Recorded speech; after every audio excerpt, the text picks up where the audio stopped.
Hello everyone. Good evening to everyone, and this is Vinod from Myself Academy and your YouTube channel Excel Snippet.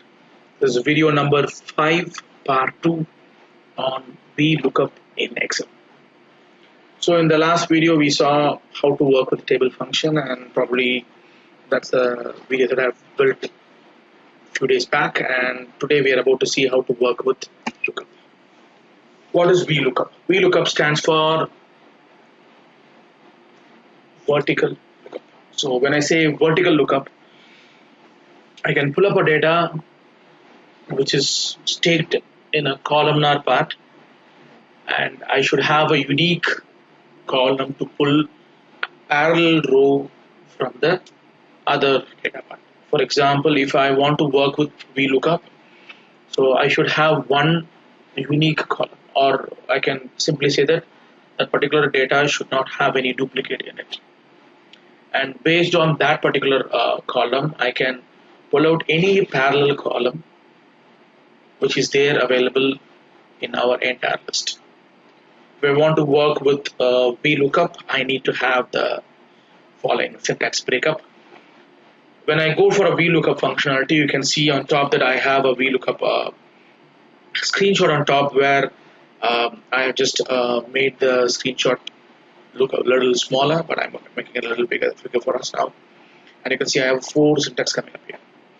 So I have explained each and every syntax below. The lookup value is the value which I told you earlier that I need to have a unique column in my data so that I can pull out the parallel data from that list. I can pick up any data in any order I really require it. So we are about to see 2 different examples today. The first example, I'm going to pull out a data in the same sheet here, or I can, if you want, I can put it in a brand new sheet also. I'm going to pull only one column here, and if I want a multiple column to be pulled using the same VLOOKUP function, I can still do that. So for this, you have to get back to the previous video that I've sent, my video number 4, where we have done or dealt with cell references. I'm about to use the cell references inside a VLOOKUP. As I promised earlier, I said I just gave you an idea of what is the cell reference is all about, and in this particular video I'm going to show you how to use the cell references inside a VLOOKUP functionality. So let's see how to do that. So whatever the table that I've used in our previous class, the table functionality, I'm going to use the same table in here. So this is the table that I'm going to work on, and if you closely watch, I have multiple columns in here. So if you closely watch, I have around 9 columns of data. So whenever I work with a VLOOKUP, this is how I work. This is how I worked in my real-time scenario too. So I'll just number the columns here. So I'm going to just give 1 here, and if you want to add this as a list, I can just add this list here. So I used a fill series functionality, so I'll be creating a new video on fill series soon. So every time when I add a video, I'm giving you a new topic now and then. So in the previous video, I told you that I'm going to create another video on offset functionality, and today I just showed you how to work with the fill series, and I just used one number short, so I just added the final number at the last. So I'll give you a detailed idea about fill series as we go forward. So now we are about to see how to work with VLOOKUP. So generally in reality, when I work with a VLOOKUP functionality, we will have a raw data like this, or we will be having a data like this. We may require only one field out of that data to be pulled out, or we may require more than one field to be pulled out in another sheet or in the same sheet itself. So I'm going to just take up a brand new sheet in here, so that allows me to work with VLOOKUP in multiple sheets. So generally when we work, so we will have a raw sheet, we'll have our fine-tuned sheet. In the fine-tuned sheet, that's where we want our given specific columns to pull up. So let's see how to do that. So whenever I work with a VLOOKUP functionality, I don't type the header name in here. So I wish, or I would like to always use the copy button here. So I'm going to just take the first column. So this is what the unique column that I have. If you closely watch, I have an invoice number which is coming from 101 to 115, which is once given in the list. It's not happening all over the point. I can put any data upfront, or I can put the last invoice number first and the first invoice number last, however way I feel it is appropriate for me. So now I'm going to just take the header alone, copy it. I'm going to add a brand new sheet in here. So you can add a sheet by just pressing one or the plus button at the bottom of a sheet, or you can give Shift F11, which allows us to add a new sheet. But again, when I use a Shift F11, I have one disadvantage here. So let me show you what I can do with a new sheet addition. So I'm going to just delete this point, and now I'm going to add Shift F11. So when I press Shift F11, you can see automatically I got a sheet in here, but my sheet was added before the active sheet, not added after my active sheet. But if I wish to add a sheet after my active sheet, I can do that. But again, as I use my Shift F11 feature to add a new sheet, I don't want to really work too much about it, so I'm going to just drag and drop it. At the last, I'm going to rename them. So once I rename it, I'm going to just say Vlookup output. So now I'm going to do this output in 2 dimensions. The first part is I'm going to bring in a single column dynamic Vlookup. I've just named them all by myself, so probably I don't know whether this was used earlier. So I'm going to use a single column dynamic Vlookup. So this is the way which I've used Vlookup for a few years now. So I'm teaching even to all my students the same logics. So people do Vlookup in a different way, so I'm trying to do it in one fine way here. So let me go back to my data. So I'm going to copy the invoice number, go to the next sheet, add the invoice number here. So now I wish to add one of the data in. So if you closely watch in my Vlookup data structure, what I did is I just numbered the columns on top. So now I know how many columns do I have here. So I have around 10 columns of data here. So I'm going to pull the data based on my invoice number. I can either pull a date, or country, state, city, sales rep, customer, product number, or product name, purchase cost, or selling price. I can pull anything that I wish I want. I can pull them up. So for that, I need to know the column which I wish to put them up in the list. So here we go. So I'm going to just pull one of the data here. So I can either pull 8 the product or 10 the selling price, or I can pull both of them. So first of all, I'm going to make it a little more easier. I want to see for what invoice number, what is this particular product that I sold. For example, I want to know that 110 invoice number. What is the product that I sold? Like on the screen, I can see that it is Samsung Galaxy S10, and this may not happen in our normal list. So I think that I've misspelled the Samsung here. So I'm going to just replace that with data here. So I'm going to just change this once, and this is what the data that I have in here. So Samsung Galaxy, that is what is the data available for us. But again, I'm just having countable numbers here, so I can easily work around with that, and I can get what I want here. But if it is a larger data that comes into play, then finding out a particular column, a particular cell references is going to become a very tough job for us. This is where Vlookup plays a major role. We can use a lot of other functionalities, but I'm pulling out Vlookup as the best logic possible. So when I go to the first screen again, so this is the Vlookup functionality. So I'm going to use this as a base here. So let me bring this simultaneously in my sheet, and I want to show you how it's going to work for us. So I'm going to just reduce the size of it to maybe 100. So let me go to the view tab and click 100%. Then I come back to my output sheet. This is what I'm going to build out now. I want to see these 2 sheets simultaneously, but if I want to see the sheet simultaneously, I need the sheet to become more than once. So if I want them to be more than once, so I'm going to use the option called new window option. So when I click this particular sheet is duplicated more than once. Now you can see that I have video 5 in two different sheets. Now I'm going to bring them simultaneously side by side. So I'm going to go back to my view, hit the side by side button, and you can see that both of the screens are displayed here. So I'm going to take the introduction of this point. So this is for my reference. I'm going to keep it. So I'm just making the other field a little larger manually, and I'm keeping the display field as separately. So now you can see that both my data are parallelly available for me.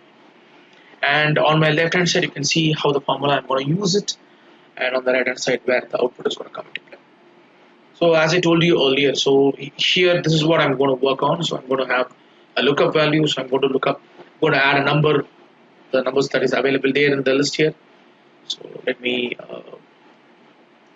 just pull this data part for us. So I'll take the data here itself. So I have 101 to 150. So I have 15 invoice numbers here, and I'm going to just bring that as a point. So when I say unique value, the invoice number is what, which is going to be used to pull my data, which is available in my list, and I'm going to select the entire table here. So there is no table built as such here, so I just have a raw data coming up here. And if I go back to my sheet again in here, so I have a 10 column in here. I'm going to take the 8th column, that is called the product column, to populate in my list here. So the column index number is going to be 8, and I'm going to call it as product column here. And I can choose at the last, the logic is range lookup. The last logic is the most important part. So if you want an answer exactly, then I use the first option, that's called 0. We call this as exact match. So if there is a number is available there, then it's going to give you the answer for us. And if it is not there, then it's going to say, sorry, I don't have an answer for it. So I'm going to give you a hashtag not applicable. This is what the answer you will get when you are not going to have the number there. But instead, I use a 1 in here. Then it's going to give you an approximate match. So it's going to search for your number, and if you don't get it, it's going to give you your last row's answer. So that's what it's going to do for us. So when I work around with this data structure, so my data is going to work a little differently here. So let me make it a little bigger here. So I'll make this data as a list. So let me just make this a little bigger. So I want to make these two both available to the same list. So I got my list here. So let's see how to work on this part. So if you want a single column dynamic VLOOKUP to work around, so I have a structure to work on it. So the first structure that I'm going to work right now is I have an invoice number here. So I need to have value to pull my data. So I'm going to pick up 4 to 5 invoice numbers here. So I'm going to say 110, 111, 112, 108, 105. You can see that my invoice numbers are ordered in my VLOOKUP data. But when I pull a data to a VLOOKUP output data part, I'm not so keen about it. So I'm going to pull any data that I'm going to use in here. So as I told you earlier, so my real requirement in here is I'm going to just pull the data which belongs to these invoice numbers. I want to pull the data called product. So now I have a number that I've manually fed in here. So based on this number, my VLOOKUP is going to pull the data for me, and it's going to give me the answer there. So let's see how to work with this part. So if I want to work with this part, then I need to use the VLOOKUP functionality. In general, people use VLOOKUP functionality from the first answer point, but as I'm using VLOOKUP little differently, I'm going to even pull my headers too. So if you closely watch, my VLOOKUP data has a header here. So it says invoice number, date, country, state, city, and so on until selling price. And now I'm going to just change that part, and I'm going to just use the product to pull in here. So when I use a VLOOKUP in here, it's going to search for the invoice numbers parallel header. So the invoice numbers parallel header on the 8th column is product. So that's what's going to come and play here. And as I go down words, it's going to pick up the number in here and choose the product to it. Pick up the number in here, choose the product here. Pick up the number here, choose the product here, and so on. So it's going to pick up the relevant data for the right invoice number. So I'm going to make my right hand side data a little bigger so that you can see that both the data is going to become bigger. So I'm okay with that. So I'm going to just go back to my Vlookup screen here. So this is the data that I'm going to work right now. So first I'm going to just use a Vlookup functionality. So I'm going to just say equals Vlookup. So generally when I use a formula, so I don't type the entire formula. I just type the formula to the first 2 letters or 3 letters, maybe 4 letters or something like that. Then I want to populate the formula completely. To populate the formula, I'm going to hit a tab. When I hit a tab, you can see that the formula is completely populated, and you can see that there is an open bracket and my cursor is blinking in there. So as I have around 4 different logics here, the lookup value, the table array, the column index number, and the range lookup. So I'm going to use these 4 syntax here. So I want to see how these 4 syntax are going to work. So I'm going to use the logic called control A. The control A will take you to the base of the formula, which is called function argument. It's going to give you a small idea about what are these 4 syntax that we are about to use and what this particular function can do for us. And it gives you a small idea, looks for the value in a leftmost column of the table and then returns the value in the same row from the column you specify. By default, the table must be sorted in ascending order, but I didn't do any ascending order, descending order. Still, my data is going to give me the answer here. And the lookup value is the value to be found in the first column of the table and can be a value, a reference, or a text string. So this is what a lookup value is all about. So when I tab it to the next line, it gives you an example of what is a table array. Is the table or a text number or logical value in which data is retrieved. Table array can be referred a range or a range name. So I didn't use any range names here. I'm going to just manually select the entire table in here. Then when I go to the next point, it says column index number. What is the column index number is? The column number in the table array for which the matching value should be returned. The first column of the value in the table is column 1. So now, as I told you earlier, I numbered my Vlookup table earlier, so that's why I just numbered it. So this is the 1. They say that the first column is called as column number 1. So you can see that I have just numbered the same way. So I just numbered the first column as 1, and I have keep on numbering the other component. So that's why I use the numbering options here. And finally, I'm going to use the final part. It's called range lookup. It says that it's a logical value to find out the closest match. The first column sorted in an ascending order is equal to true, or omitted find an exact match is equal to false. So I can either use a normal logics like a approximate match here or an exact match, but I wish to find out an exact match. All my data is going to give me the answer correctly. So I'm going to just come out of the screen once. I'm going to give an escape. Then I'm going to add one more number here, which is called 116. So this is the number that I don't have in my base data. So when I try to answer this, it's going to be a little bit more polite to me, and it's going to answer me so that I'm sorry, I don't have an answer here. So you don't have an invoice number setting as such, so you don't have a product for that particular invoice number until you raise an invoice. If I'm going to use the approximate match, the 1 in the range lookup functionality, then it's going to answer me the 15th column's answer. For example, if I go to my data part here, so my product for me is Apple 11 Pro Max. This is what the data that I'm going to add in here. So if my answer is not there, if I'm going to keep the last range lookup as 1, then it's going to give you this answer. If it's an exact match, it's not an approximate match, I'm going to give a 0 there, then it's going to say as politely as possible as not applicable. Let's see how to do that. So I'm going to just go back to my list here. I'm starting my Vlookup from the header. So I'm going to say equals Vlookup as usual. Give a tab, Control A, which takes you to the point. Then now I'm going to choose one by one. And here I'm going to have a lot of advantage when I use a Control A function argument.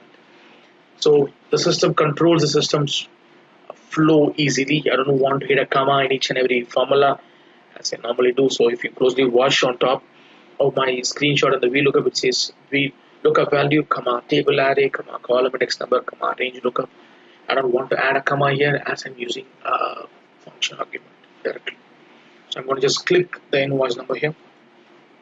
As I'm selecting only one column here, I don't want to use a cell reference for the first part, but when I use a multiple column, I will be using a cell references. As I go forward for the next example, I'll give you a detailed idea about how it's going to work for us. So I'll hit a tab here. Then it's asking you where is your table array. So I'm going to just pick up my VLOOKUP data table and I'm going to select from the invoice number to the last line and select all of them.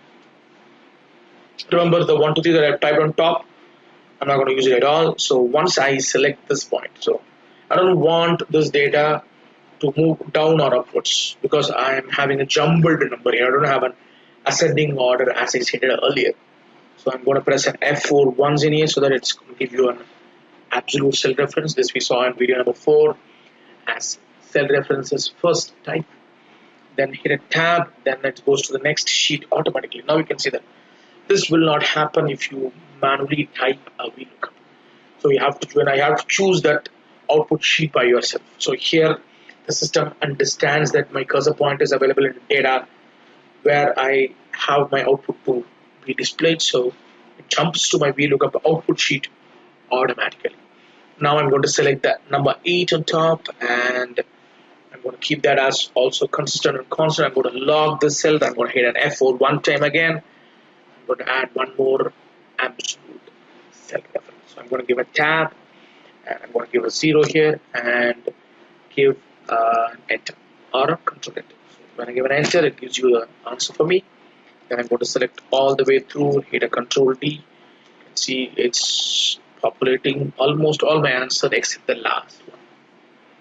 Let me check whether I'm doing it correctly or not. So I'm going to go back to my VLOOKUP data on my parallel sheet and I'm going to just drag it here. So my first logic is, so I'm going to freeze this column. So I'm going to say Alt WFF. It's going to freeze my column so I can move my cursor to the last so I can see it very clearly. So my 1/10th line item is Samsung Galaxy 10. So you can see that this is right. Cross verifying it for a reason, and 111 is also right. 112 is also right. So again, it's coming in one order. Now I'm jumping it to 108. So let's see when I say 108, it's going to give you the right answer here. And I'm jumping backwards again. So 105, you can see the same answer comes into play. And such as for the 116 invoice number, unfortunately I don't have it. So it's not going to give me the answer. So let me do the same logic here right now. So I'm going to just make it to the center. So come back to my file tab, center it. So now I'm going to use the same logic in here. So I'm going to just copy it and paste it wire to my data. So now I'm going to use not the one which I have used earlier. So now I'm going to use the formula text to find out what's the formula that I've used in here. You can see at last I gave a 0. If I give a 1 here, let's see what happens. So that's what I'm going to try on my next list. I'm going to use one more logic this time. So I'm going to select all of them. I'm going to use a control enter function. So giving an enter and populating them using a control D. I'm going to use a control enter. So I'm going to say equals VLOOKUP control A. Pops up the data again. So I'm going to select the invoice number as my base. I'm not going to lock anything in here. Give a tab. Go back to my list here. So place your cursor in 1, shift control right arrow, and F4 once, tab, select the 8 on top, F4 once again, tab. I can either leave this field blank so that I get the approximate match automatically, or I can intentionally give a 1 or a 2. When I press 1 in here, So automatically you can see that it's giving you a true.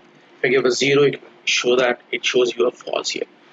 So you can use 1 or 2 or 0 or 1, whatever you want to use in here, you can use them. So you can either use a 0 or 1, and again we already used a 0 already, so I'm going to use a 1 here. Then I'm going to use a control enter tab, which populates all my answer in a single shot. Control enter, you can see boom, it gives you all the answer, but unfortunately it answers in the last line. As I told you earlier, so if it didn't get the answer for the last line, the approximate match is going to give you an answer which is there available in our last line. So I'm going to use the last function as 1. When I use the last function as 1, and you can see that it's giving you the last line's product answer as base. So it gives you Apple Pro or Apple 11 Pro Max is the answer. So those are two different varieties of lists that we are using in here. So now I'm going to improvise our list to the next level. So I'm going to just copy this, put it at the bottom. I'm going to create the next logic that's called dynamic or multi-column dynamic VLOOKUP. So I'm going to pick more than one column in this list. Again, you can either use exact match functionality if you wish, or you can use an approximate functionality. So whatever you use, it's up to you. You can use whatever you want to use in here. So based on that, the entire data comes. But I'm going to use in the subsequent trial that I'm going to use only the exact match functionality, not the approximate function. So let's see how to work on this part. So I'm going to just copy this column data again and paste it below, and this time I'm going to try more than one data structure. So this time I want my state, and I want my sales rep, and I want my customer, product, and sales price. So I'm going to take my state sales here. My sales state number is 4, and I need 6, 7, 8, and 10. So now I want all the 5 columns in one single pattern. This is where our video number 4 is going to be a very, very useful target here, a very, very useful information for us. So I'm going to use all the 3 cell reference that I've used. I've used an absolute cell reference in the point 2 part and big cell references, so row lock and column lock. I'm going to use all of them in here. So let me show you how I'm going to use it. So I'm going to just select all of them. I'm going to use a control enter option one more time, and let me make this even more bigger so that I can see them very clearly. So now I got all the lists. So forget about the left hand side, because as I increase the size onto my right, as we have a parallel sheet running through, so automatically whatever happens on the right, the left hand side adopts to the configuration screen like that. So it makes my screen make bigger or smaller. I can shrink it, or I can make it bigger. Whatever I want to do with it, I can do with it. So now I'm going to just give an equals Vlookup, Control A, and now I have the following list comes up here. So first I'm going to select my invoice number. In the earlier single column dynamic VLOOKUP, I never used cell references here, so I just followed whatever it's required there. But here I'm going to use the cell references here. I'm going to just press F4 thrice. I'm going to need a column lock. As I told you earlier, whenever I work with the cell references, I have to know how the data navigates. My data navigates in the column part in the invoice number, so I just log it to a column. If I choose the number that I've levied on top, that's 4, 6, 7, 8, and 10, then I'll be using the row lock. So I'm going to just give a tab. Then it's asking you what is your table of arrays. So I'll go back to my VLOOKUP data, select my invoice number, shift control down arrow and right arrow. All our shortcut keys will be shown in our list. Then I'm going to press an F4 once. I'm going to make it as absolute self-reference. As my numbers are jumbled in my answer, it's going to give you that list. So when I hit a tab, it automatically jumps to my VLOOKUP output sheet. Then I'm going to choose my column index number, and when I choose my column index number, I'm not going to leave it as it is. I'm going to use a row lock here. I'm going to press F4 twice, then hit a tab. As I told you earlier, I'm going to use only the exact match here. So I'm going to give a 0 here. When I press a 0, you can see that the answer shows you a false on the right. So once I'm happy with that, as I told you earlier, so when I give a normal enter, it's going to give you the answer for the first cell alone. As I'm going to use the next option called control enter, which is going to populate all my answer in one shot, and it's going to give you an auto applicable in my last line completely. Just see that, control enter. So now you can see that the enter data comes into play. I'm going to give alt OCA, or I can use alt HOI, which expands the column according to my data structures. Now we can see that last line shows a not applicable because it has searched for that particular data on my left hand side table, and the last line that I have is 115, so I don't have 116, and it will show you the answer as not applicable. I just mentioned a name called dynamic Vlookup. So what did it really mean in here? So when I use a dynamic Vlookup, what happens to my data? So I just typed an 8 here. So it gave me an answer for 8 in both the columns. So if I type some other number, will my data is gonna change? Let's see, when I give a 7, it's gonna pick up my customer automatically. And if I give a 3 here, it's gonna pick up my dates. But again, my dates, if the third column is a date, then it's gonna represent in a numerical format, as my second column is my date. It's gonna give you the numerical part of my date. It won't give you the date format. And when I press 3, you can see that it's jumping to the columns accordingly. So this is why I call this as dynamic Vlookup. And I did it for the first time on the single column. Now I can jumble this column however way I want. I want 10 to be first, 8 to be second, 6 to be the next one, 4 to be the last one. You can see that it's changing. And I can put any number in here. So I'm going to just say 101, 105, 115, 109, 108, 107. You pick up the order. It's going to give you the answer accordingly. I'm going to select the whole column or OCA, so it's going to expand according to the data structure. So this is how we use a single column and a multiple column dynamic Vlookup. Hope you enjoyed my video, and I'll be coming out with a brand new video next time. So next time I'm planning to do 2 different logics of Excel. One is the fill series, which will be a very important tool for a new user or a person who want to play around with numbers and other component. Probably that's going to be a very useful tool. I'm going to use the fill series option instead of using an autofill functionality. And then if time permits, I'll be adding one more data or one more formula called offset function, which is a forgotten function by most of us, and probably we may use it for our complicated operations. Hope you enjoy my video here, and this is Vinod signing out. Have a great day ahead, and as we all know, please be safe, stay home, stay safe. Thank you so much for watching. This is Vinod signing out of YouTube channel Excel Snippet, and your video number 5, part 2 comes to an end. Thank you so much. Have a great day. Bye bye.